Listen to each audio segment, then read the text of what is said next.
Ladies and gentlemen, welcome to the B-Side Forum. We get together every Wednesday night. We talk all things hip-hop, all things life, all things music industry. We got DJ Calligraphy on the ones and twos today, and he made the bill, so it's a man of all traits. Got some special guests in the building. Go ahead and introduce yourself, man. Buddy from 498, what's going on? So you weren't paying attention before the show, so it happened. Check, Go check. ahead. Slum the resident. You know what I'm saying? You already know what it is. You got it on? Apollo. There you go, Apollo. There you go. Apollo's still trying to figure everything out, right? Go ahead. Just Sushi from 498, Young BACA Production, Fresh Universe, all that shit. Hey. So, for the people watching that don't know, all of us just got back from New York 2 weeks ago now? About 2 weeks ago.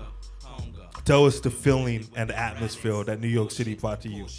Hey, Shaye, can you take my mic down just a little bit? Well, New York it's an amazing city. Like, the value of respect is big out there, one, and people are very nice. And they give you all, like, wherever you need to go, they'll always help you with the direction.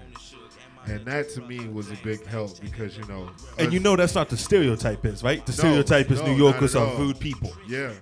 And they're not at all whatsoever, which is, like, it's dope. You know, I had a great time. We did a lot of stuff. And we stayed busy. Like, I like the grind of New York. I like how they move. I like how they hustle. Yeah. And, like, because, like, I felt like when I came back, my mentality changed a little bit. My hustle was a little bit faster. You know what I mean? And I can see why people take advantage. People from the East Coast kind of take advantage of the West Coast because, yeah, we move at a different pace, but their pace is a little bit faster. But, What was your highlight? them stairs. Believe it or not, them stairs. Those were not highlights. Like, no, because one, if you look when we went down to actually see where hip hop was birthed, it was well worth it. Even though we had to take 1,000 stairs to get there and 1,000 stairs up, it was the journey. Like, that wasn't my highlight at all. Going up the hill, going through going through the Bronx hood, and, like, you know, because, you know, everything was. Go ahead, switch mics with Apollo real quick. Switch mics.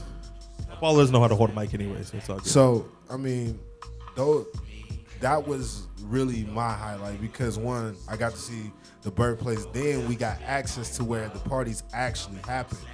So you can feel the spirit. You can feel what happened there and how magical or just how amazing that felt. And then, yeah, them stairs kicked our butts, but you know what, though? It was a workout, and we did it, and BACA beat me. I did beat you. I didn't want to say it on camera, but I did beat you. He beat me. So you says New York, respect means a lot. You don't think out here in Cali, respect means as much? That's a big statement. I feel like out here, it's not more so about respect. It's more about who you know. And you can be kind of the rudest dude, but if you got the plug, if you the plug, you the plug. It really don't matter. You know what I mean? Because people would say, all right, I'm going to deal with it because he's the plug. But out there, they'd be like, I'm good if you the plug or not. If you not bringing that respect, I'm not going to deal with you. There's no point. Anybody can get money out here, you know? Apollo the Don, what was the highlight of New York City for you yourself? First time out there? My second time out. Second time. Yeah. Second time. I thought it was the difference from last time is this time I gotta, like, explore more parts of it. And I gotta Second time, that's right. You went out the first time. I You're was there right. last time, yeah. I gotta see more parts of it and, like, go more into, like, different parts of just, like, you know, the main place because I didn't get to do that last time. And I didn't realize, like, how much, like, yeah, you're right. It's a lot of respecting, but it seems more like if you're from, like, whatever neighborhood you're from, like, just by being from that neighborhood, people are gonna fuck with you. Like, just because I'm from here, I help you out because I want people from where I'm from to make it. It gave off that. That's a big statement, man. The camaraderie is I mean, don't get me wrong. Yeah. Don't get me wrong. We have spots in very I say speckles of it around LA. You know, but it's still kind of like high school where everybody got a click. You know what I mean? And in I order, think that's everywhere, man. I don't think that's just New York. That's in Atlanta. That's in Texas. That's everywhere. So I think in California we're doing a great job. We're connecting. We got my man right here. Shit. They came out here and from the IE. All the way from the IE. All right. Shout out to IE. And in Cam Archer, they won the last contest. You know what I mean? So it's not about just being click. So it wasn't a click member that won this contest. It was somebody from over there that won it.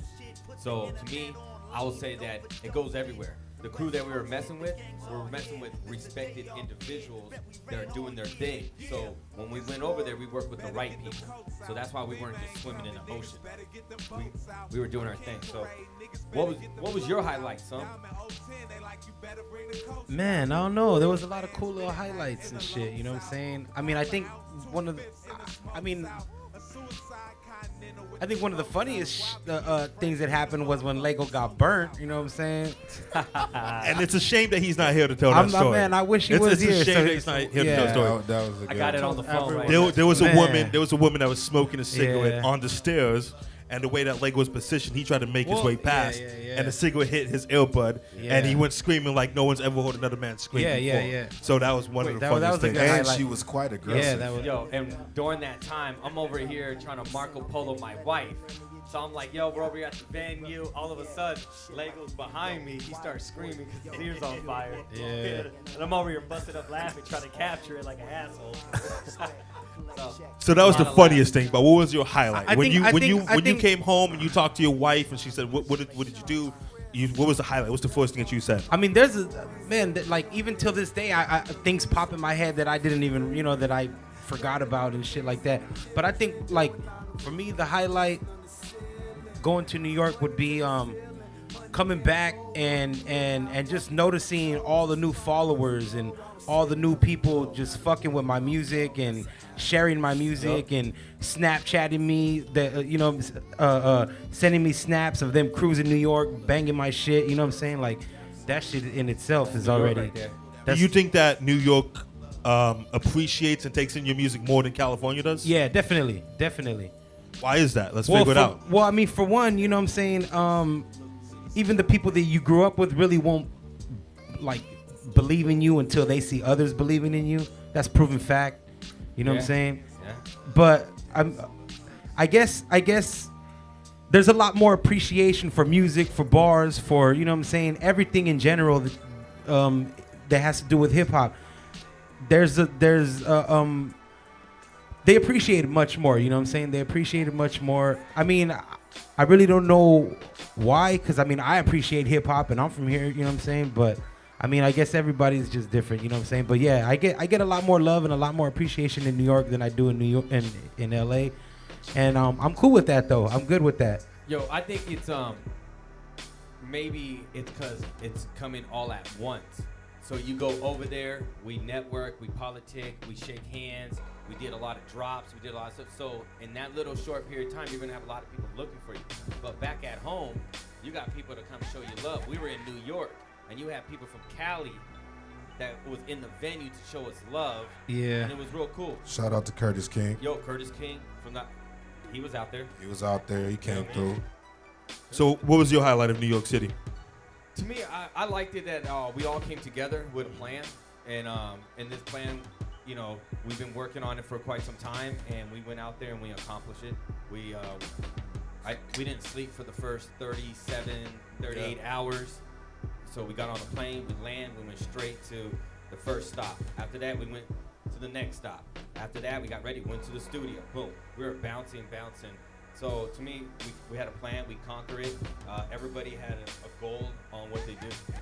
Apollo, he came out, this was his first time really with the crew doing this shit. Slum, second time. I think this time Slum really shined. I think fucking 498, we fucking shine, we grind. I think the brand is getting bigger and bigger. So I think we did really good and reached out to the right people. And shout out to more bookings, Shout out to Hot 97 too, man. Hot They showed a 97, lot of yeah. love, man. Yeah. Yeah, we had a lot of love leading up. So like the week Hip before, Hop Mike, Shawnee. the week before we had the Wake Up Show. Shout us out that we're going there. All right, that was really dope. It aired out, and then boom, Hot 97, Ebro in the morning. They showed some love. So it was cool, man. Hot 97. Yeah. My highlight of the trip was the camaraderie and the community that we built, going on the subways together, all the laughs, everybody making fun of each other, going to bodega at 4 o'clock in the morning. That's what was really the highlight of my trip. And we're really excited about the bridges that we're building in New York City. And like you said, we came back and was Snapchatting you, listening to your music, and you saw the faces. I sent you some of the pictures of the faces when you were performing in the crowd. Do you feel like the crowd interacted with you more in New York City than they usually do out here? Or is it because maybe that's the first time they saw you? What is it? I truly believe that it's kind of the same wherever we go because of just how our performance is. Like, we're going to be in your face regardless, so you're going to have a good time whether you like it or not. And you're going to bring the energy, you know? But I'll tell you, correct, energy. Slum, when we were going in, we're in Manhattan, the West End. Slum was outside, and he was getting his mind right. So when he went on stage, he heard there was somebody else hard. Like, oh, this guy's hard. Slum's like, fuck that shit. Yeah. I'm fucking hard. Yeah. And he got on that stage, and he had a really dope performance.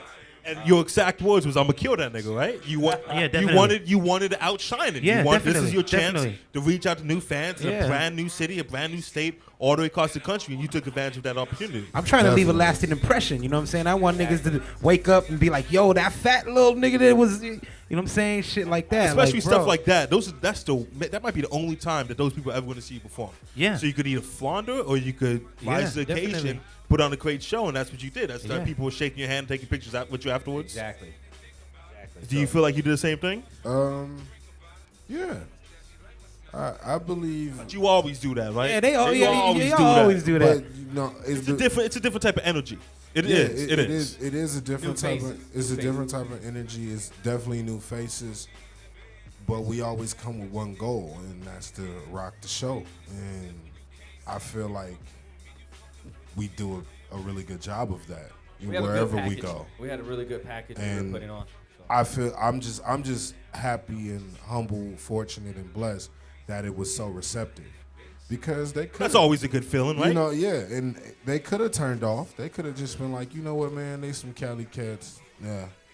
Hey, Or, we or were- And they if didn't you're do an that. artist, that went on stage, or you're going to go on stage, you might not want to give that person so much shine, Right. because when you get on stage, you're a little scared that you won't get that back, right? Yeah, but a lot of them weren't like that. It felt like how hip hop's supposed to feel, a community. It felt like Supportive. Everybody was supportive. There you go. Everybody. That's what I would say. So, out here in Cali, you'll get a lot of people that go have their little smoke breaks.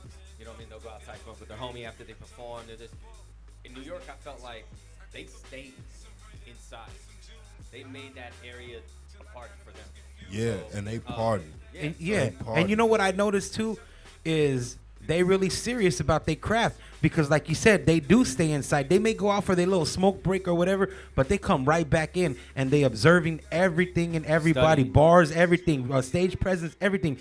And we don't get that here that much in LA. You know Let what me I'm ask you, what do we do to create that type of atmosphere in Los Angeles? Niggas need to just, I don't know, man. You just I gotta don't set know. the example. Let's figure it out. We're at the table. Let's figure it out. What do we do? Well, I mean- What Talk I- about that. You're the new commissioner of hip hop in Los Angeles. What do we do? What I think is, people in LA already think that they're established and that they're already like on this level that they put themselves under or on top of or whatever the case is, when they're probably really not at that level at all.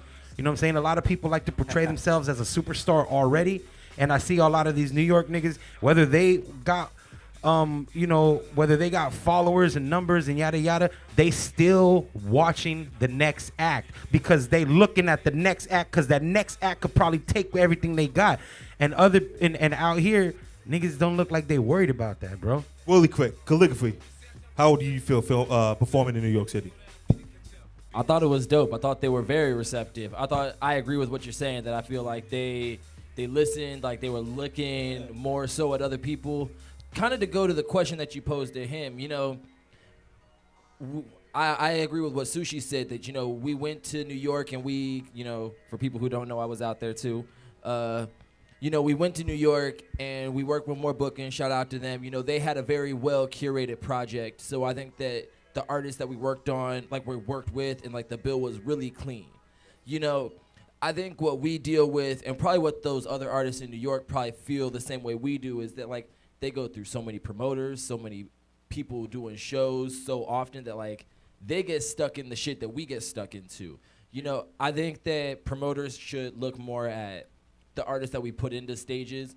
You know, when I did the last one with you, I talked about like, yo, like some of the people who I would love to invite to my shows who aren't like already hip hop fans, they're people who don't really listen to rap music.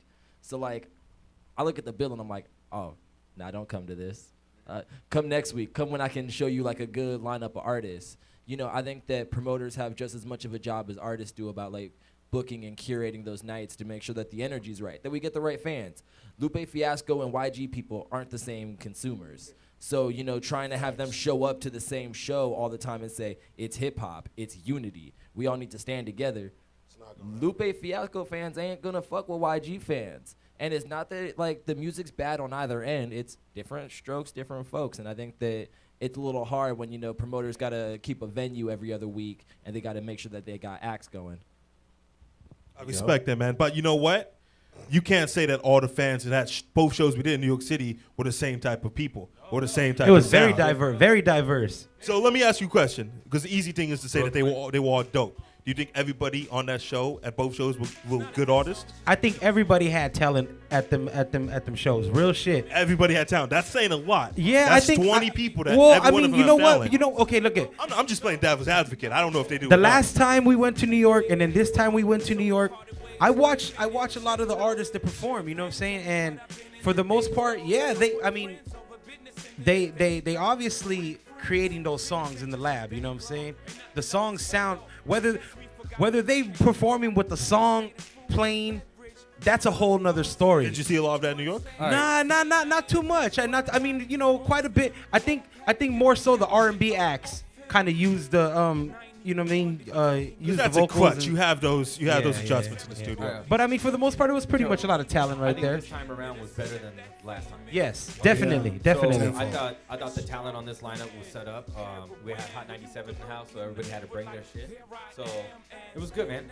I think this time around just was better all the way around. From the promotion, from the networking, Venues, everything. everything was set up. The second show had a lot more dope artists. The second show probably had my favorite. The West End. Yeah, definitely. The West End was nice. Well, Paula, you took photography out there, you took videos, but you also performed. What did it feel like you performing up there? I mean, it was different, but it's different. It was different for me, but for two reasons. One, because I'm so used to performing with my friends, so that's another thing that I'm still kind of getting used to. I think Is that hard for you to detach yourself? Young Box Production. Yeah, because that's a hard thing to do, you know. I'm still getting because used if you want to admit it or not, they were crutches for you because you fall back a little bit, they step up as opposed to you being up there for 50 minutes on your own. Even with my homie Baraka, who I do most of my shit with. Even the first time I did a show without him, I would there's certain lines that I like. I think you should have two microphones next to each other. There you go. There's certain times where I'll look to him and it's be like, okay, now I know you can pick up, because also sometimes it's a breath thing where it's oh, I need to catch my breath. I have you to pick that up for me, but also getting used to just all the attention being on me for that time period is still something I'm getting used to. But I think and somebody that wears a yellow beanie doesn't like attention on him, right? Yeah, but the second day I think I did better, and that one I think I got a better response. But I had people telling me they liked it, but I think in terms of the type of music I make, it sometimes fits certain venues better. I think with the West End having people, since it was more enclosed, it was more an intimate setting. It was an intimate feel. As for the first one, is more club, more more hype music. I think the West End made it better for me. It was more people were sitting and listening to every word and paying more attention rather than just partying and clubbing type vibe. Slum, is that something you I don't want to say regret, but is that something you wish you had? A hype man that would fill in those empty spots for you? Or you want that stage all for yourself? You know what? Sometimes I think even Jay-Z has Memphis Bleak. Yeah, not all the time. Most of the time, every big concert he has Memphis Bleak up there. I don't really see Memphis Bleak too much. I don't know about that one. He does songs by himself, and then when he what? wants to amp the crowd up, he brings Memphis out with him as well. Send all you guys the footage today.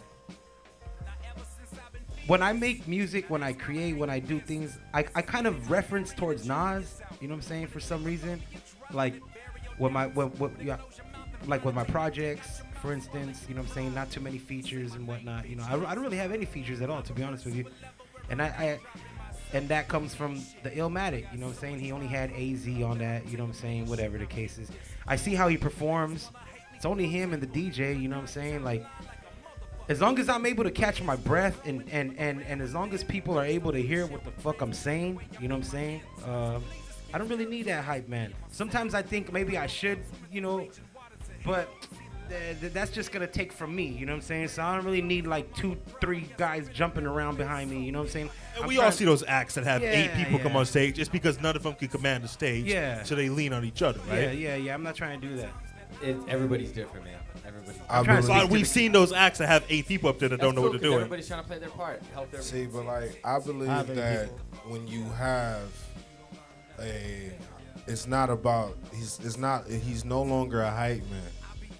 The hype man, I believe, doesn't exist. I believe. Why is that? I believe the person next to you is an extension of your performance.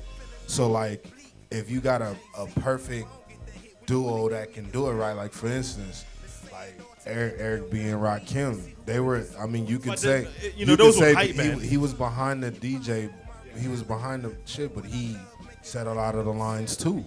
You know, you could say that with Guru and Gangstar. It was, you know, Guru did his thing. Or you can go with Chuck D and Flavor Flav, which is one of the best hype men that ever did it. But you would consider him a hype man, right? I would consider Flavor Flav a hype Flavor man. Flav is definitely a hype man, but he's more of an extension of Public Enemy. He's the character.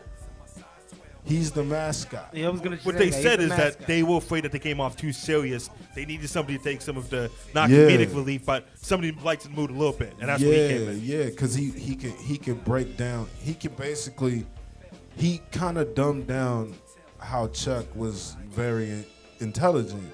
Like, because Chuck would say things that would fly over your head, but you be waiting for your boy Flavor Flav to go, yeah, boy, don't believe the hype, and all that other stuff. Like, he would take something so complex that Chuck would say and simplify it for the masses that don't understand where Chuck is coming from. I You get what I'm respect saying? that. Another question I wanted to ask you, Slum, is we're all pretty much big guys here. Do you think because you're a big guy that the people maybe in New York City underestimated the stage presence you had because you were a big guy? Because we've all seen those big guys that kind of just lug themselves around the stage. Yeah, I think so. Do you get underestimated sometimes? But I think that happens a lot, not just in New York.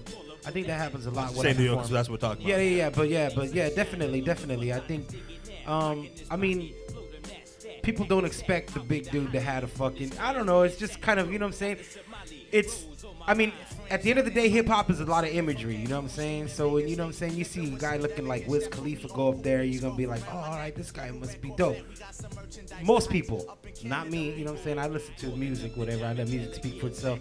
But yeah, you know what I'm saying? Like, with that being said, yeah, my music speaks for itself, you know what I'm saying? So once I get up there, I think all of that is out the window, and I think from that point on, it's just music that, you know what I'm saying, that people are trying to recept from that. You know, it's not about look, it's not about, you know, race or anything like that. It's just, whoa, this guy's saying some shit. I want to hear what the fuck. Because every time I perform, I always get eyes on me. I always see niggas looking. I always see people just, you know what I'm saying, like, what is this guy gonna do, or what is it?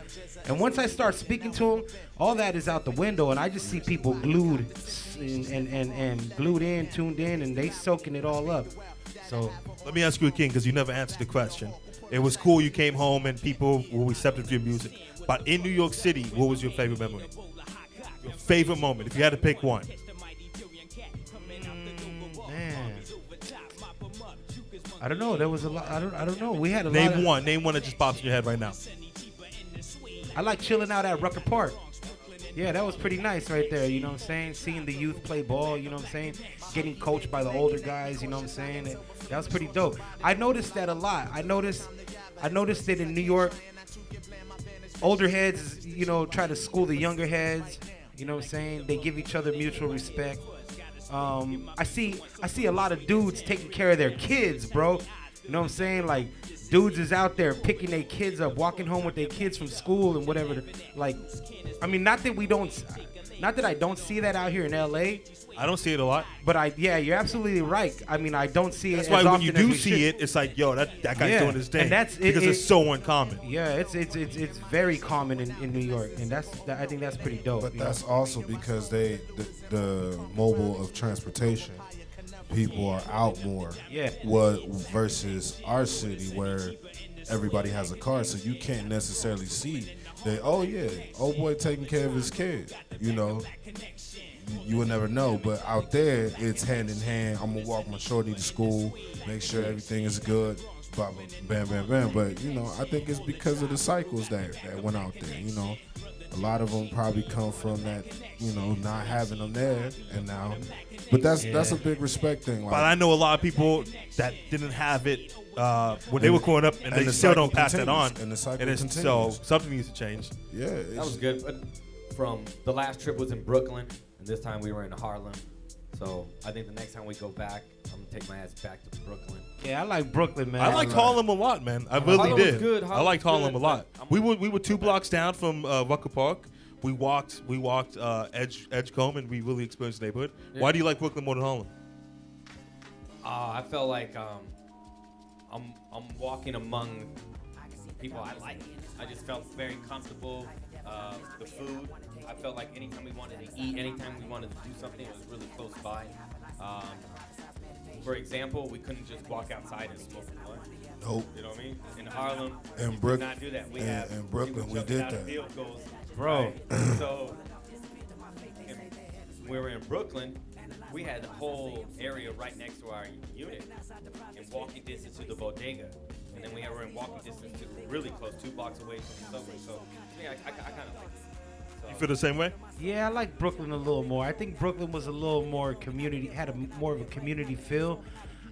Where You know that's saying a lot because Brooklyn's the most gentrified city in the whole planet. Yeah, but it seemed like where we were at in Harlem was a little more gentrified, though. You know what I'm saying? For some reason, it seemed that way. I think the Brooklyn spot, if you would have gone 2 blocks I felt- west or 2 blocks east, it Now, was, we did that. yeah. We I did like 2 blocks Brooklyn. east and we did 2 blocks But west. then and you it saw was pretty shitty. those little coffee shops that were like, I think you know. I think the movement. I think in Harlem they're moving a lot faster than how they're moving in Brooklyn. So in Brooklyn, I just like the feel. I think niggas I in like Brooklyn is Brooklyn just more. trying to keep it Brooklyn, nigga. You know what I mean? Exactly. Well, how do you feel? You feel the same way? Either way, Over here shitting on Harlem, man. either way it goes, my feet was shout hurting out to both Harlem. sides. But I like Harlem. I liked Harlem for, you know, the space. I like where we were sitting. Stairs were terrible, but I enjoyed it.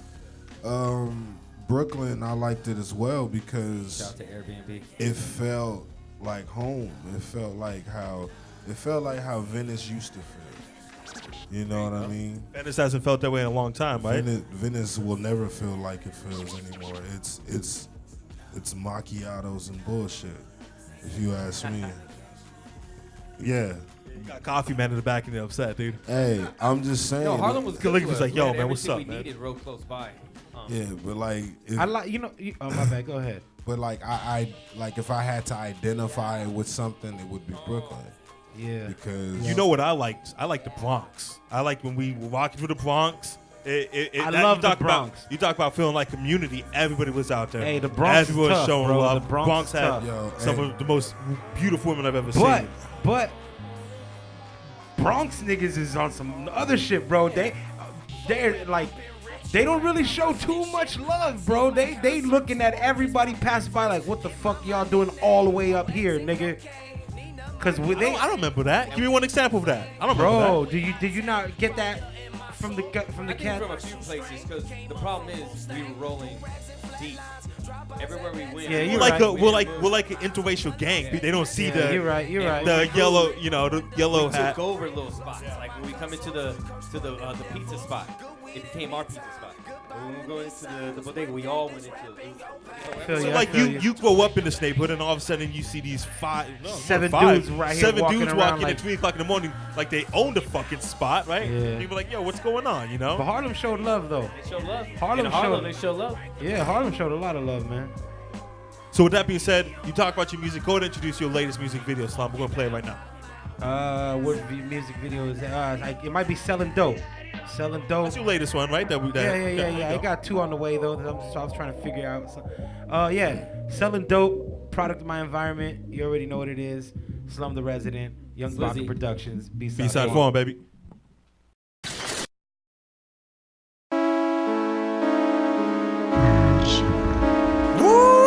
Yeah! You already know what the fuck it is, nigga! It's your boy Slum the Resident. Broadcasting live from the trap house. Yeah! Cocaine on deck, nigga! I'm feeling like the streets are my only friend. I'm feeling like cocaine is my only hope. I'm feeling like I'll probably never fucking win. I'm feeling like fuck this music, I should stick to selling dope. I'm feeling like the streets are my only friend. I'm feeling like cocaine is my only hope. I'm feeling like I'll probably never fucking win. I'm feeling like fuck this music, I should stick to selling dope. I should stick to selling dope. I should stick to selling dope. I should stick to selling dope. I'm feeling like fuck this music, I should stick to selling dope. I should stick to selling dope. I should stick to selling dope. I should stick to selling dope. I'm feeling like fuck this music, I should stick to selling dope. I'm caught up, the streets got me feeling like they are my only way out. Back and forth with the work, I make moves with my amigos, take trips to the south. I roll dolo from state to state just like that nigga. Science and belly, I-10 East, pedal to the motherfucking floor. Banging on that new Chapel Valley, I got work in the trunk. Pistol on my lap, rosary on the rear view, Bible on the dash. Music real loud, but my weed way louder. First you get the money, nigga, then you get the power. From one state to the next, nigga, I be grinding. Up in the motherfucking trap is where you find. Rather be up in the studio, banging out these tracks, but instead I'm in a bando with a pocket full of crap. I'm feeling like the streets are my only friend. I'm feeling like cocaine is my only hope. I'm feeling like I'll probably never fucking win. I'm feeling like fuck this music, I should stick to selling dope. I'm feeling like the streets are my only friend. I'm feeling like cocaine is my only hope. I'm feeling like I'll probably never fucking win. I'm feeling like fuck this music, I should stick to selling dope. I should stick to selling dope. I should stick to selling dope. I should stick to selling dope. I'm feeling like fuck this music, I should stick to selling dope. I should stick to selling dope. I should stick to selling dope. I should stick to selling dope. I'm feeling like fuck this music, I should stick to selling dope. I'm feeling like the streets are my only friend. I'm feeling like cocaine is my only hope. I'm feeling like I'll probably never fucking win. I'm feeling like fuck this music, I should stick to selling dope. I'm feeling like I'm wasting my fucking time. I can't even make up my fucking mind. Rather be at home writing down these rhymes, but I'm still out here in the trap on my fucking grind. I know I ain't living right, but this street life, it just won't let me go. I'm still in the hood and still beefing with niggas from way back before. I've tried looking for work and had no type of luck, that's why I stick to this dope. 216 for the quarter, 5 for the half. You're looking at 11 for the O. I'm on deck with the soft, on deck with the hard. Every morning I wake up and I thank God. Then I grab the strap, go and brush my teeth. Once I'm done with that, then the nigga count his cheese. Make a few calls, then I cook up some yay. Let that shit dry, smoke some weed while I wait. Once that shit dry, then I see what it weigh. Chop up that dope, then I'm on my way, nigga. I'm feeling like the streets are my only friend. I'm feeling like cocaine is my only hope. I'm feeling like I'll probably never fucking win. I'm feeling like fuck this music, I should stick to selling dope. I'm feeling like the streets are my only friend. I'm feeling like cocaine is my only hope. I'm feeling like I'll probably never fucking win. I'm feeling like fuck this music, I should stick to selling dope. I should stick to selling dope. I should stick to selling dope. I should stick to selling dope. I'm feeling like fuck this music, I should stick to selling dope. I should stick to selling dope. I should stick to selling dope.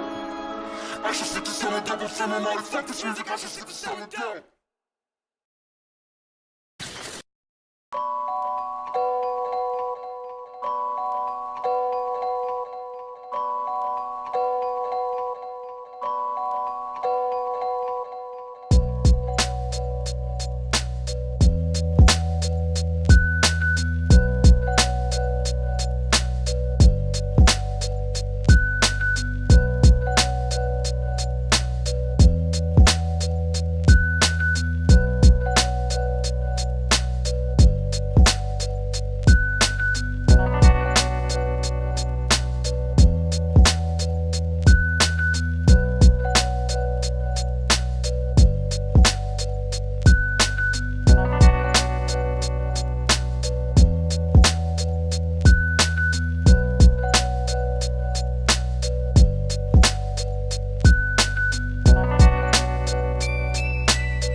Ladies and gentlemen, welcome back to the B-Side Show Forum.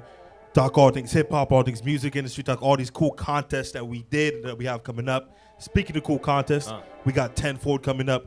We got 30 artists competing for $2,000. How many artists? 30 artists competing for $2,000. You like that? You think that's funny, huh, Slum? You really enjoyed that one. Good job.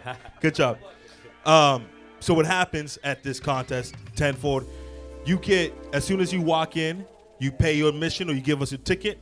That gets you a ballot. At the end of the night, you see the artist that you think deserves to walk home with the money. You vote for that man or that woman, and they move on to the next show. Next show's the 21st at Harvard Yard Bar, and that's where we're going to hand out $2,000. $2,000 cash. So I'm really excited. 30 artists. Both of them are going to be on the patio stage and on the upstairs stage, the airliner. We got 6 judges. We got Slum the Resident hosting the patio stage. Yes. We on the patio stage. Slum the Resident, you hosted the other contest as well, right? Yeah. What do you think an artist needs to do to separate himself from the pack?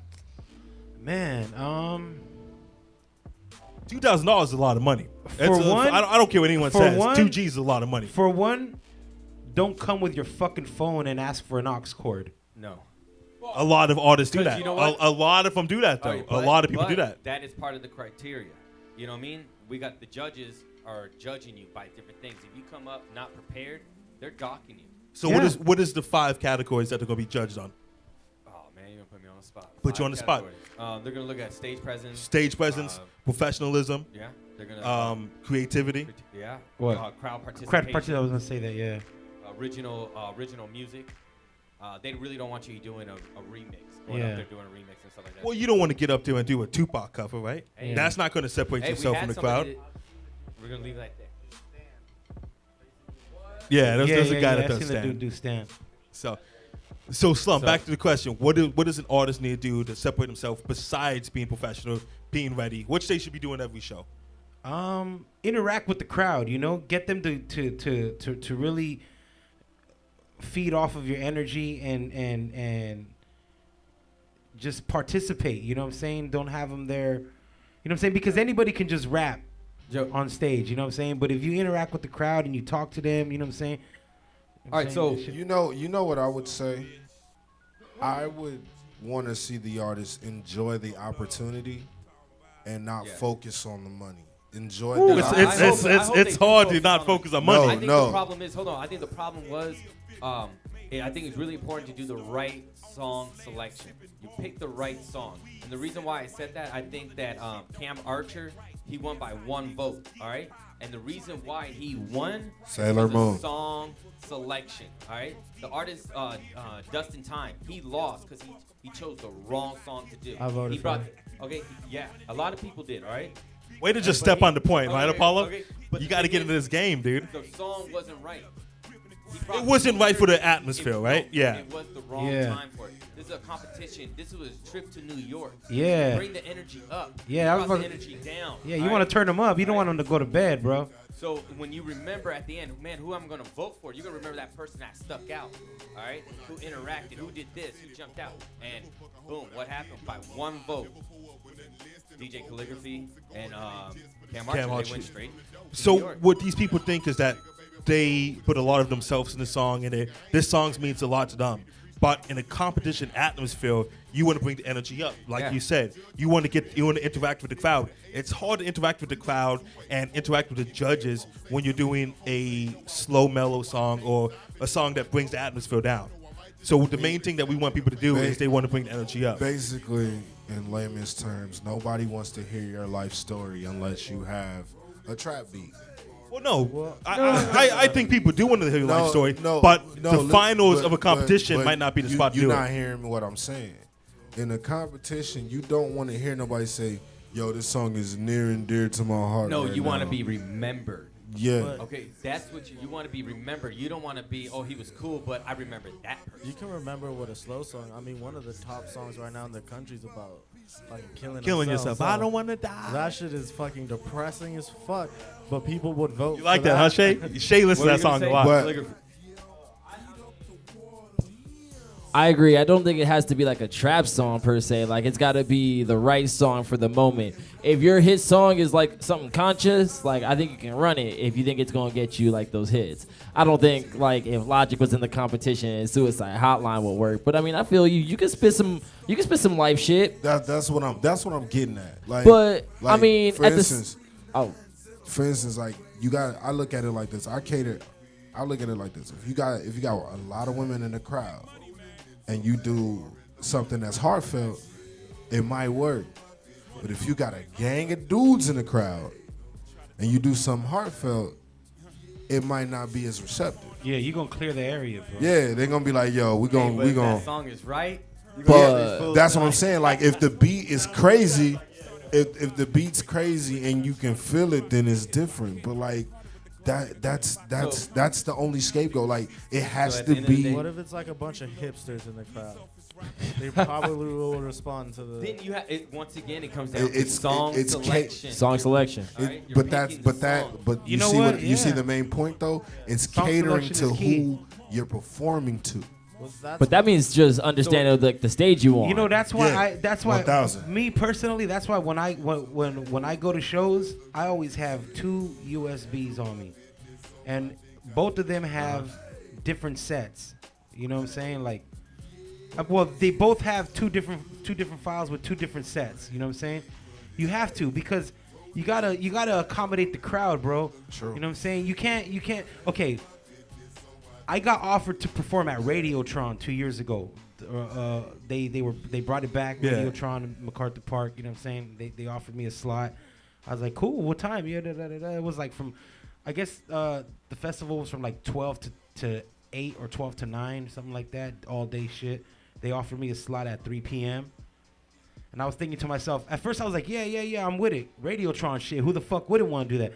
But then as a day or two went by, I thought about it and I was like, yo, they giving me a 3 p.m. slot. All my music, like, it's not gonna be suitable for the crowd that's there. So it's not suitable for a 3 o'clock yeah. crowd. So I turned it down. They didn't understand why. I explained to them, and they were like, you know what? We respect that. We respect that. Well- And I thought to myself, yeah, I'm not gonna do this because that's gonna really fuck me up. You know what I'm saying? People are gonna be like, damn, what the fuck? Who is this guy right here rapping about this shit? Kids is gonna be probably present. You know what I'm saying? Like, it just wasn't. It. That's why. With that being said, that's when I went back and I was like, you know what? I have to make 2 different sets. I have to accommodate crowds. I can't just rap about what the fuck I want to rap about. Even though rapping is about doing what you want to do, expressing yourself and doing all of that. But there comes a time and a place where you need to accommodate a certain type of crowd. You know what I'm saying? Until Yeah. it's Well, that's life, right? Time and place is life. There might be a joke that you might say about all of us that you won't say about your family. There might be a joke that you say with your other friends that you won't say about all of us, right? It's time and place. That's life, and that's why we suggest in the contest you read the room and you say, hey, you know what? This song won't resonate in front of these 300, these 400 people. Let me switch it up a little bit, and that's why they need to become more prepared. Yeah, you got to be prepared. You got to make sure the song's right. You got to make sure your stage presence is on point. You got to make sure that you're interacting. Everything's being judged. So your goal is that every person that go through that door really represents 2 votes. They represent the ballot vote that they get handed once they walk through the doors, which they could do. They could do it this way. They could just support your people, put their name, put it in the ballot, or they could hold it till at the end of the night, mark it. And the second way they could make their vote count is at the end of the night they're going to be able to vote online on Facebook for their people. So really, that person that shows your support really is 2 votes. And your goal is to put on a good show. You get a good judge score. You can bring enough people that support you, that you get votes there, and you get your online votes. If you can knock out those 3, you have a really good chance going on to the finals. The online presence is pivotal. Like until the last show. Like the online presence is so pivotal because I feel like a lot of the people that capitalized on the online presence got to the second round, got to the finals, you know? Yeah. And the people that won had second most people in the room. Yeah. So they got 2 votes. So yeah. But then there is those people that just, hey, you guys have a show tonight? Great, I want to check it out. How much is it to get in? This much. Here's a ballot. What's the ballot for? Hey, at the end of the night, you're going to say which artist you like the most, and that's who you're going to vote for. And those are the people that you want to try to win over. Of course. You have to get those walk-up votes. You have to get those votes where somebody just came in. Hey, I have 2 friends on the contest. Let me see who does the best, and I'll vote for them. Keep it real. People will show up with 10 friends, and really 3 of them real friends. The other 7, they're there to have a good time, and they might like somebody else, get drunk, and vote for And we saw that happen at the last contest where somebody got a ballot and they went and they saw somebody perform and they're like, hey, I'm here to see so-and-so, but rapper X did an amazing job. I'm going to vote for him. He deserves it. My homeboy needs to step it up a little bit. And we wanted to make it 100% fair, and that's why we're doing everything random.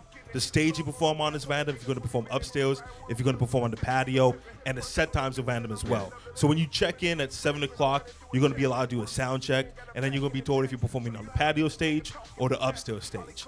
And while you say, hey, you're going to perform on the patio stage, we'll randomly pull your set time throughout the night.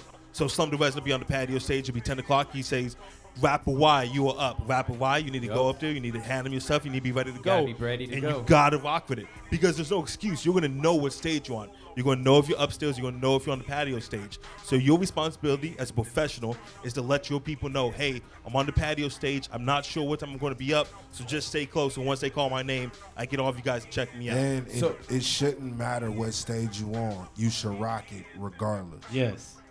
No, yeah. But for all the artists, just make sure you check in 7 p.m. Artists check in. They do sound check. And if there's any artists that are listening, I'm going to give you some advice. What is it, 2 songs? This Bud Light's starting to kick in. What is it, 2 songs? Yeah, they get 2 songs. They get 2 songs. Right? 2 songs, right? yes, sir. Put like 4 or 5 songs, 6. Put like 6 songs on your USB, your flash drive, whatever, and choose 2 songs wisely off of how the fucking crowd and the energy is flowing, bro. Because you can be at home and be like, yeah, I'm gonna rock these 2 songs right here, and then you get to the fucking show and it's gonna be like, nah, man, these songs ain't because really. What might happen is the artist before you, that man or woman, might bring the energy way up, and now you need to match that, or he might bring everyone a little bit down, and you need to bring them up back up a little bit. That's what I'm saying. You gotta pick strategically. And it's so random because we're trying to do everything fair. Everything's 100% fair. Yeah, exactly. You don't know who's gonna go before you. The greatest MC of all time might go before you, or the guy that just squeaked by the deadline might go in front of you. So you should get a couple songs. You should get a few songs on USB, and then you read out the crowd. Say, DJ, we're going with number 2, and we're going with number 4, and you rock it out. But you're saying a lot, man. You know, you give them good advice. 90% of the time, people don't take that advice. No, they're not. They're gonna come with the phone, and they're gonna ask for the aux cord. But you as somebody, but they're gonna be docked. So they're gonna lose some points. Cool, that's cool.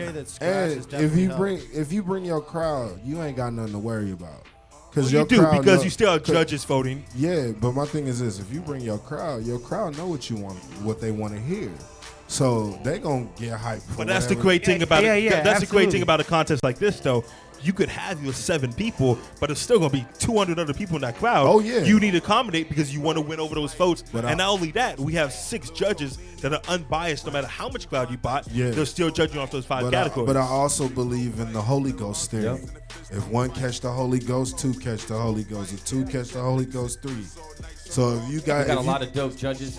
If you got a squad, let's just say, BACA, you brought 12 people to come see MC BACA. You'll say those 12 people. You know what I mean? And like your song comes on and they start getting hyped. What's gonna happen is the transfer of energy is gonna start happening. And then people that don't even know you is like, these motherfuckers having a good time. I need to be where they at. Like that girl in New York. Yeah. That was crazy. Yeah. Her friends were so live that you just felt. Yeah, you wanted to that be a energy part of got the party. transferred over. That mix of the song and her friends. Yeah. Yo, this guy wasn't talking to nobody in New York. Yo, was like, yo, he was talking to girls. Yeah. No, what he's saying is that woman that got on stage at the West End, the bad she put on a great performance, and her friends and her family were feeling it, and it transferred over. There was a moment where a woman's elbow touched Apollo's elbow on accident on the subway, and he turned over and he said, "Ma'am, I have a girlfriend I'm committed to." And she said, I just sat down. He said, "I just want to be honest with you because I see that you're catching feelings."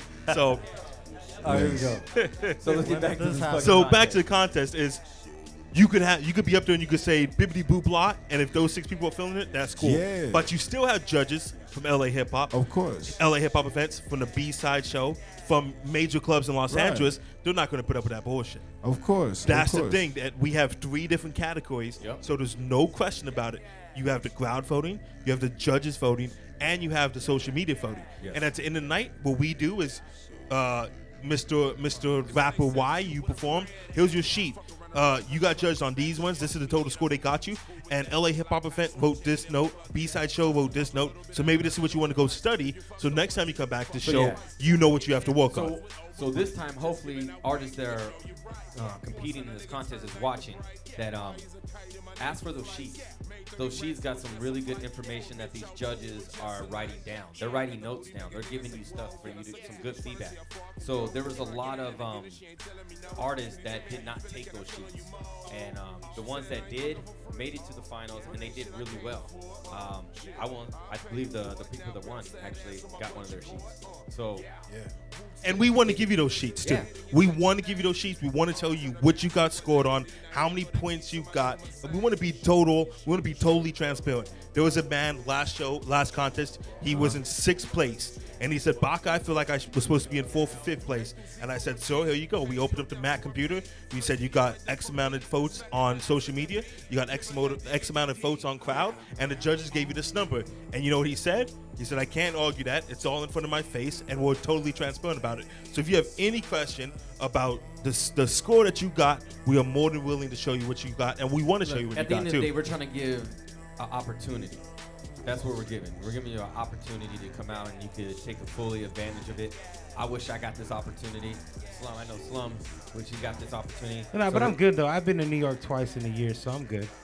So we're over here trying to give an independent artist Tell you good the truth. opportunity. I wish MF would offer me 2K. You know what I'm saying? Because I'll tell you. I'm taking that too. Yeah. I'll tell y'all right now. Man. But that's the thing. Somebody Hey. like Slum is not allowed to enter.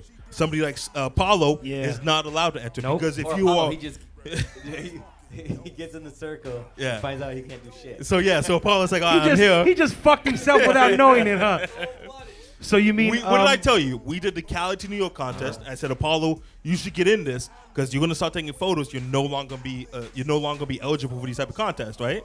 So it's anyone that's associated with Young Bach Productions, if they're a host, if they're a DJ, if they're a podcast residential guest, if they are a residential MC, if they take the photos, if they walk the door, if there's Shaye Whitey in the back that works the controls, he is no longer valid to enter because we don't want anybody to be biased and said, "Well, of course, Slum the Resident's going to win because they're friends, because he's with Young Bach Productions, because he's a host." So with that being said, nobody is allowed to enter that is an affiliate, that is a guest, that is a podcast producer, DJ because we want to make it Calligraphy's fair. over here. Look, he's like, hold up.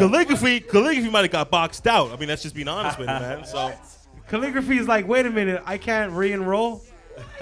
It's in the fine print. So any questions that anybody has, I know we have a lot of artists that are watching this. If you have any questions, feel free to text me. Feel free to hit us up at youngbachproductions.com, youngbachproductions@gmail.com. Yeah. Hey, we change them as we're going, man. We're building. We're growing. I So- was warned. Yo, You all won, right? I told you, right? I told him he's Yeah. signing his life over. Yeah, that's it, man. You come Yeah. to Death Row Records and things happen.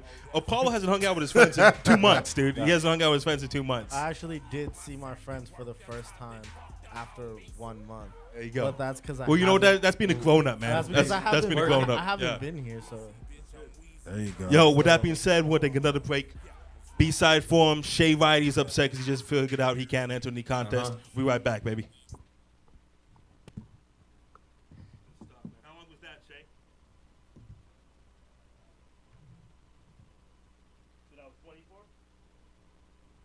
I just got boxed out of joining competition.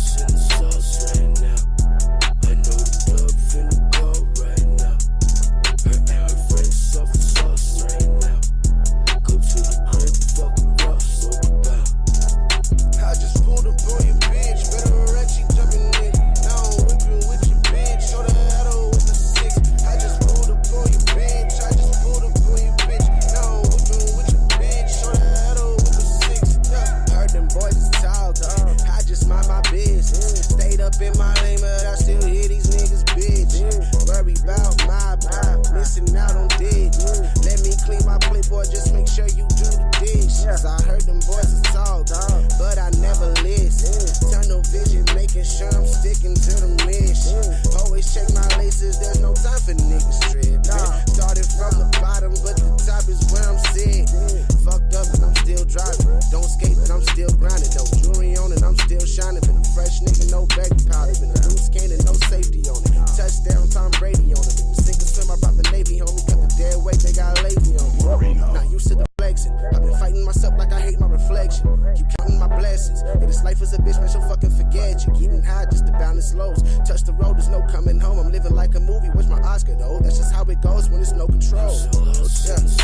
Right now. I know the plug finna go right now. Her air friends off the sauce right now. Go to the crib, fucking rough, so about. I just pulled up on your bitch, better wreck, she jumping in. Now I'm whipping with your bitch, show the head with the six. I just pulled up on your bitch, I just pulled up on your bitch. Now I'm whipping with your bitch, show the head with the six. Yeah.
Ladies and gentlemen, welcome back to the B-Side Forum. My name is Young BACA. We got DJ CALIGRAPHY on the ones and twos doing this thing, man. Look, once again, we really appreciate everyone to enter the contest. We're really excited. It's going to be a packed house. Last contest in total, we had over 700 people attend throughout 3 shows. We're expecting a little bit more this time, so we'll see what happens. Do you want to ask some of those questions? You don't have to. Yeah, I'll go through. I think somebody has a question about Apollo, right? Apollo. They want to know what's underneath the beanie. Let's see. We got a question over here. It says, Apollo, how does it feel being the new guy with the team? This came from San Diego. So somebody wrote us these questions and we're asking, how do you feel? How do you feel being the new guy? And the young guy too. The ugly guy. I just like the fact that I get to do shit that involves music more than anything. Just being involved with something with doing music. Being the youngest, I don't know. I've always been like the youngest dude in the group, but I mean, definitely like that plays. Because your mic's so close. That that plays his part. I guess like I have more to learn, and it's also like a dope experience to see things how they work, and then learn from it. What color mic you got, man? What color mic is that? On the bottom, just on the bottom. There you go. Blue. Okay, cool. Just blue's feedback a little bit. do you think that a lot of people take it for granted that they're able to do all this cool stuff and all this music things? Go to New York. You're a man that went to New York and Germany in the last 2 months, right? Did you turn your mic back on? Yeah, help him out, Slum. This guy's New guy right here. yeah, new guy's over here holding. Break him in. Do people take it for granted?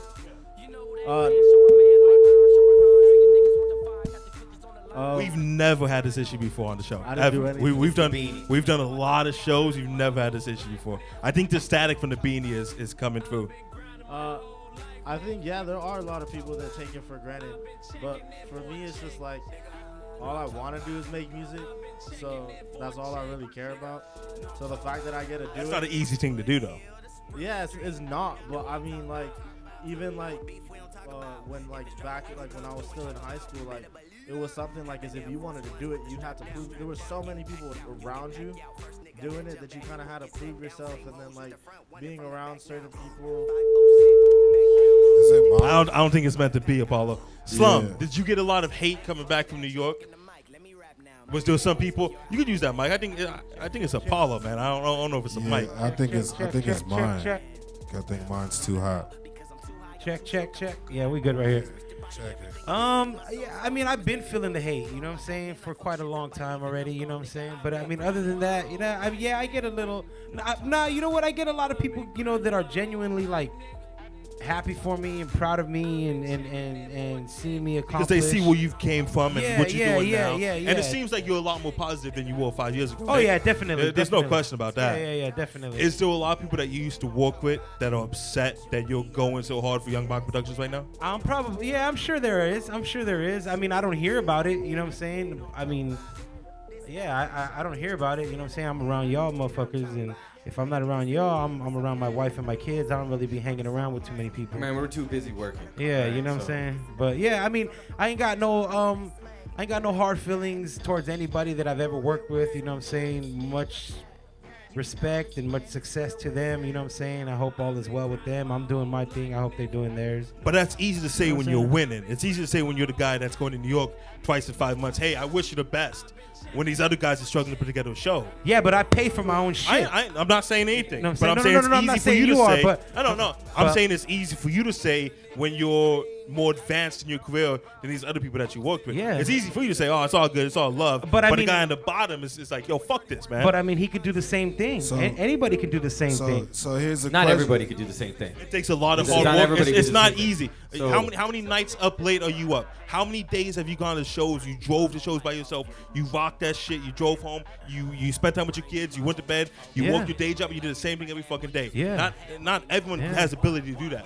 It's Yeah, easy for yeah, us a to say long things time, like that, bro. but not everyone could do that. I've been So doing here- this shit for a minute. Yeah. Here's the thing.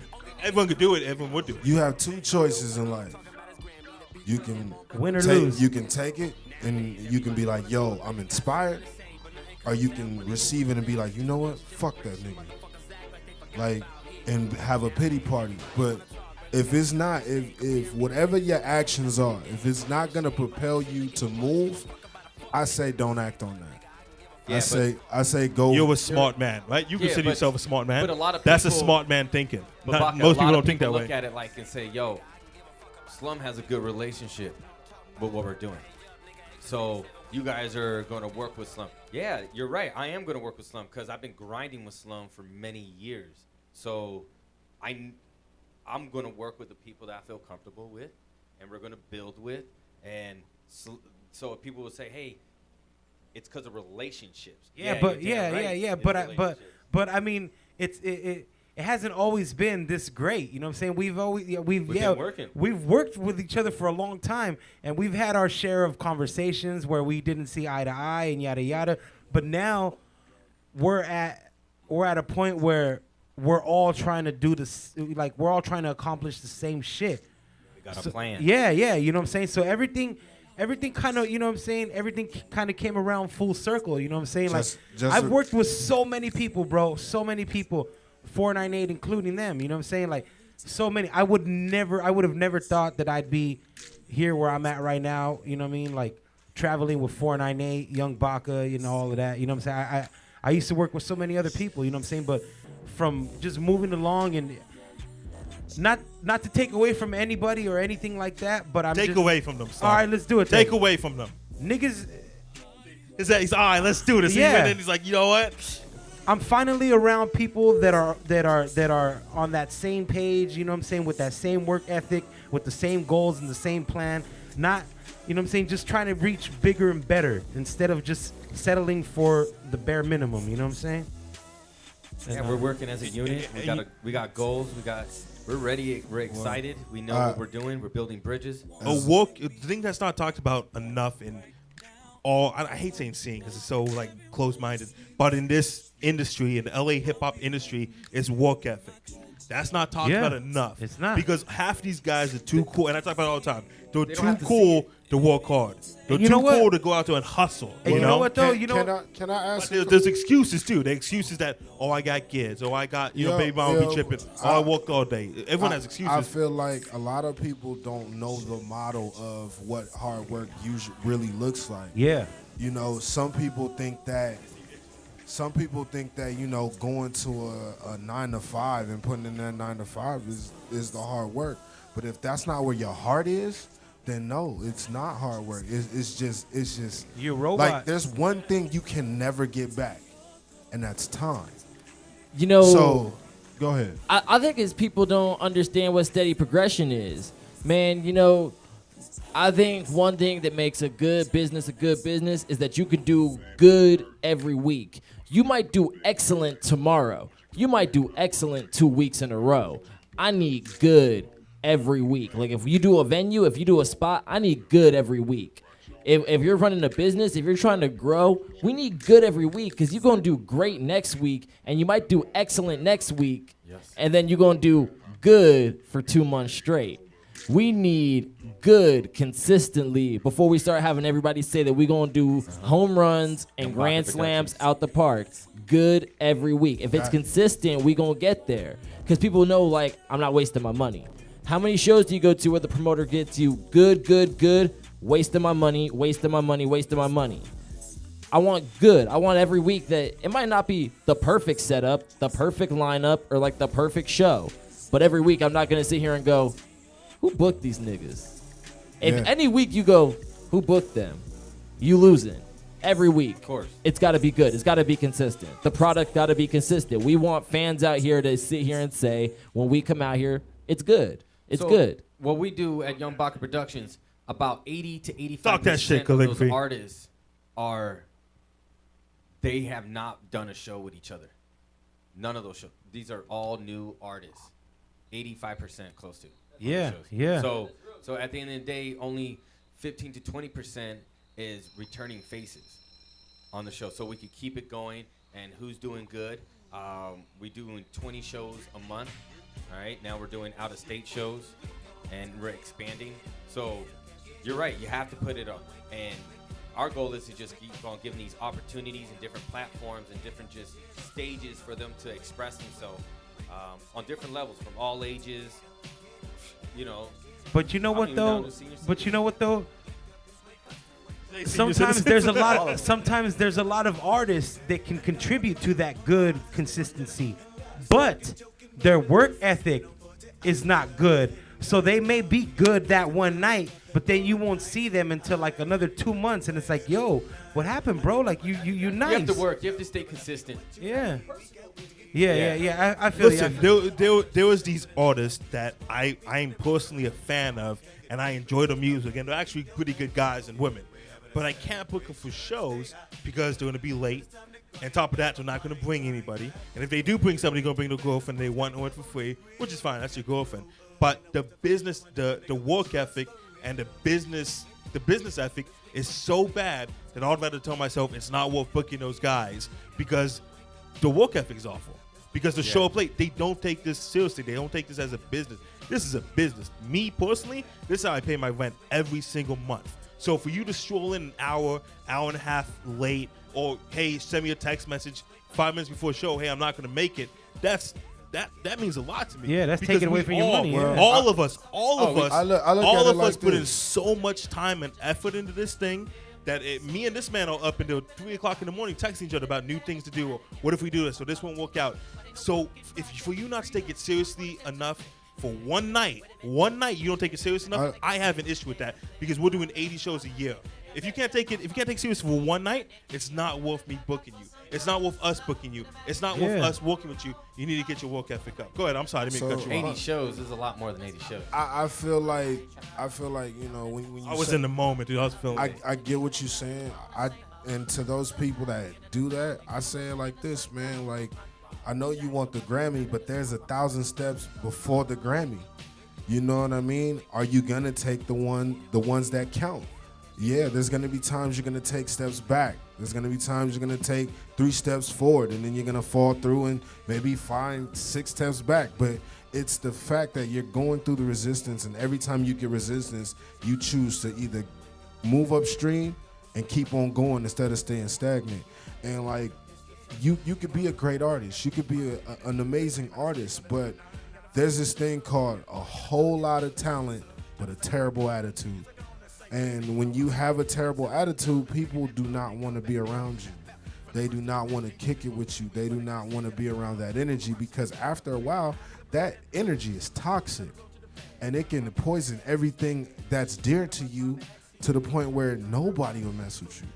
All right. I also think that part of the scene, I will call it the scene, is that everybody wants to be friends with everybody. All right. Everybody wants to be your homie. Let's do a feature. Let's do this. Like, let's create a spider web. And my problem is not everybody is strong enough to be working with certain people. Myself, 498, my brother and I, we only work with people that we want to work with. I don't do nothing with somebody I think it's okay. No, I don't do a favor.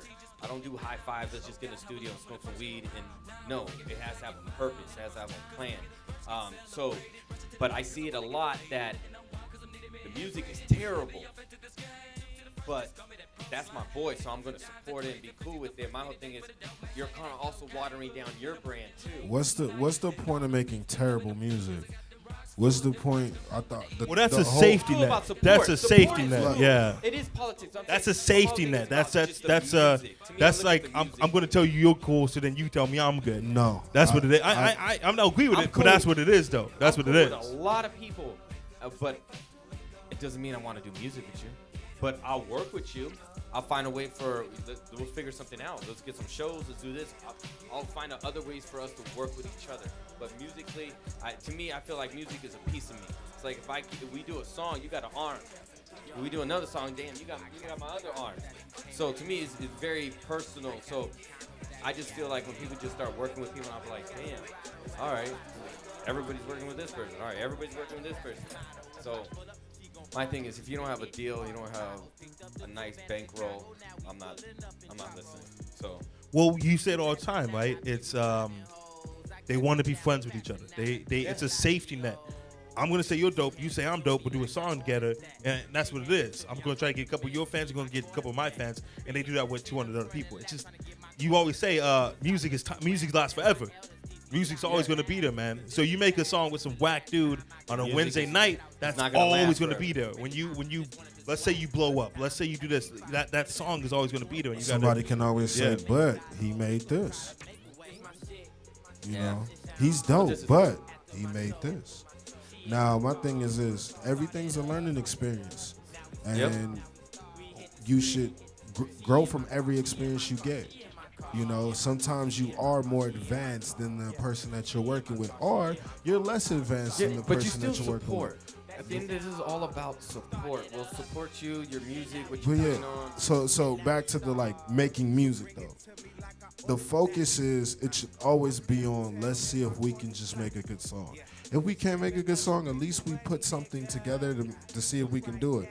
And I always believe that both parties have to agree that it's dope. If both parties don't agree, then the song should never come out. You know what I mean? I think that's easier when people don't think that politics is building bridges, though. I mean, when people think, like, if I get a song with this guy, like, it might not put me on, but it's like you got in the booth with them, like, you have some cred. You know, so like I don't think people care about the turnout of the song. I think that if this was about music purely and not about like business and connections, and that you shaking hand with these people like validate you or like co-sign you in some sort of way. I don't think a lot of fucking features you would see will really come out. I think a lot of people want to see it because it means like you talk to him, you're now worthy. And you know, if we playing level ups, like shit, like It's all about leveling up, bro. yo, I don't like, I smoke weed, but like I'm not like that type of person. I would do a song with Wiz Khalifa if he said, you want to do a song? Let's do it. I would do it even if though like I don't think I could make a pothead song, like he'd outbar me. Like I'm not going to compete, like I'm about to be outbarred. But I'm gonna do a Wiz Khalifa track. Why? Because that means I'm in the room with Wiz Khalifa. Like I think that means something. I think a lot of people would actually take that perspective.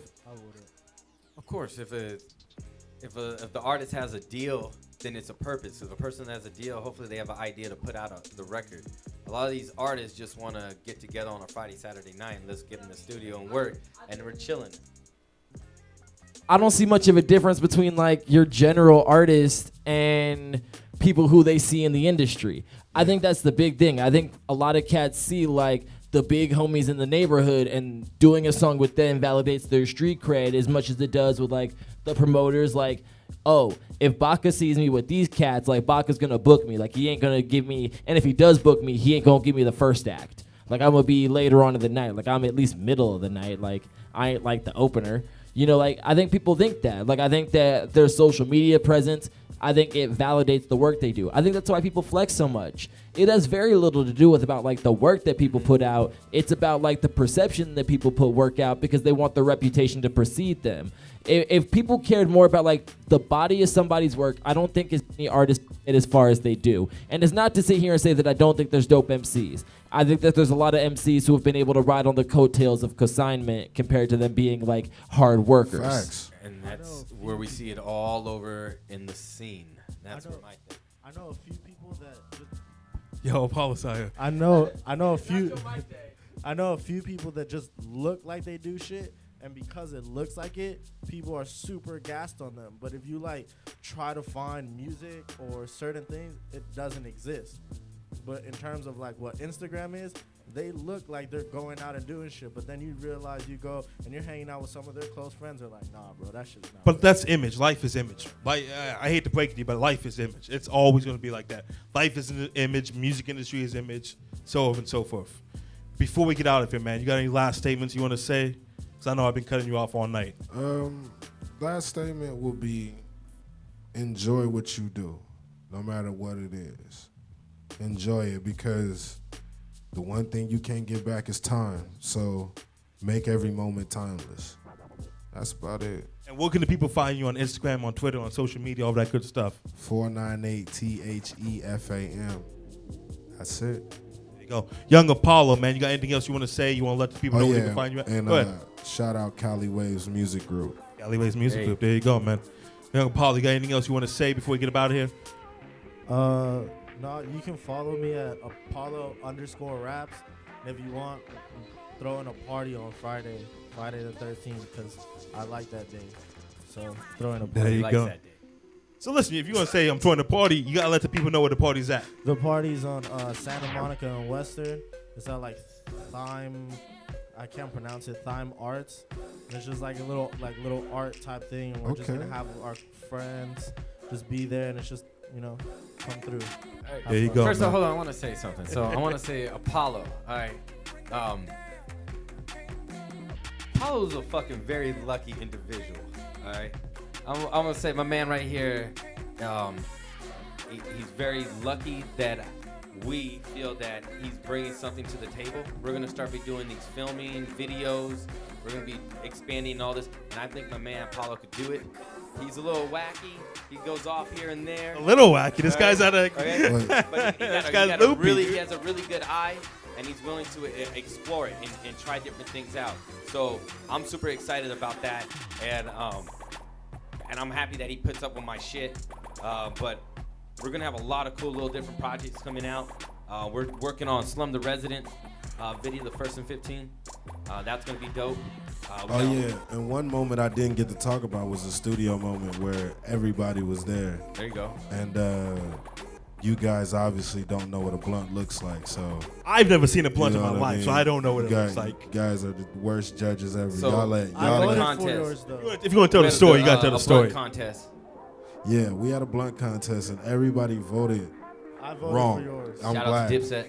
Yeah, because you obviously know what a blunt's supposed to look like. I thought I was like, Lego had a yeah. better blunt. No, Lego had a. You had a blunt contest. You and young It Lego just- were going it- back and forth it about who just could want a go- better blunt. It just goes to show that people prefer the Lexus over the Rolls Royce. That's just what Yeah. that means. Because most people won't recognize the Rolls But Royce. who oh, won shit. at the end of the night? They don't understand Lego, quality. Lego right? won. Lego Yeah. won. Yeah. Yeah, because So, because by they the don't end of the day, he can say understand whatever he quality. wants. The best Because part they don't is understand quality. That's As just soon what she it said, goes down. "Oh yeah, bet I'll put up to $5 for you," and then Black said, "Okay, cool, let's do this." They bet. Lego wins. He gets the money and he says, "It's fine, I'll give it back to you." Black says, "I don't want it." Sushi says, "I'll take it. It's all good." I'll He take puts that it in his shit little back. pocket. It's Nah. great. I'll He said, take "I'll that take shit. it. I'll take it. I'll take it." Nah, because I know I won. Slum the Resident, what's popping, man? What's coming up? Where can people find you at online on social media? Slum the Resident, all social media networks, / Slum the Resident, all one word. You know what I'm saying? Got a couple videos coming out. 1st and 15th, shot by Apollo. You know what I'm saying? And shot that in New York. I got another one called My City, shot by Mighty Muds. You know what I'm saying? Just trying to stay busy. Not really working on an album at the moment, just working on songs. I have a new song I dropped like a month and a half ago called Two Stoves. Free download on SoundCloud. Download it. You know what I'm saying? So yeah, just working, fucking with this tenfold. You know what I'm saying? About to start weeding out the acts and get to the fucking winner and all of that and see what goes down. You know what I'm saying? Well, last contest you threw a man's hat off the stage. Right? Yeah, last 'Cause he was contest I whack. did throw a man's head off the stage because the idiot was being dumb. And the nigga was calling me a tweaker because I had my cigarette in my ear. Like, first of all, come on, bro. Nigga's damn near like 275, B. How the fuck can I be a tweaker, bro? Come on, my You know G. it's a good joke when you hear Shaye in the back laughing at it. So Yeah, there you go. know what I'm saying? Yeah. Yeah, I had to slap that dude with his homie's hat. You know what I'm saying? Like, I wanted to do more, but I held, I try to be as professional. Gotta keep it as I professional, could. yeah, we understand. Yeah. And I'm proud of myself. Me too. I'm proud of you as well. Because I probably could have like pushed the speaker over on that nigga or something, but yeah, whatever. Young Calligraphy, before you get out of here, where can they find you at? You can find me online at all social media at Calligraphy909. That's CALLIGRAPHY 909. I do beer tastings. I do music reviews. I do DJing for most events, including the B-Side Forum and weddings, which excludes me from doing B-Side or Young BACA-based competitions that could get me $2,000 of trips to New York. So I'm now excluded from these types of things. He's out. He just found Sorry, out. Cam. We just found out about this right now. No, Cam can enter. Yeah, Cam can enter. You just can't be a part of it. He's looking for a new DJ. Yeah, he's looking for a new DJ.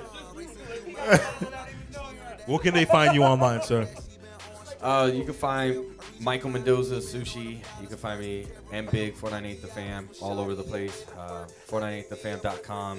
You can find us everywhere. IG, Facebook, Twitter, all that stuff. But, yo, shout out to the B-Side Shop. Definitely B-Side shout out Show. to the B-Side Shop. We're just look out for us. We're working. We got a lot of things coming up. So we got Tenfold. After Tenfold, we're gonna announce another contest back to New York. That's coming up. So just get excited. 2018, we got a lot of big things. We're trying to leave the United States. So travel with us, follow us, grind with us. And you know what? I feel like our goal is to alleviate try and focus more on what we're doing. Yeah. Because, I mean, we love to say try, but in all honesty, if you look around this table, everybody's doing something.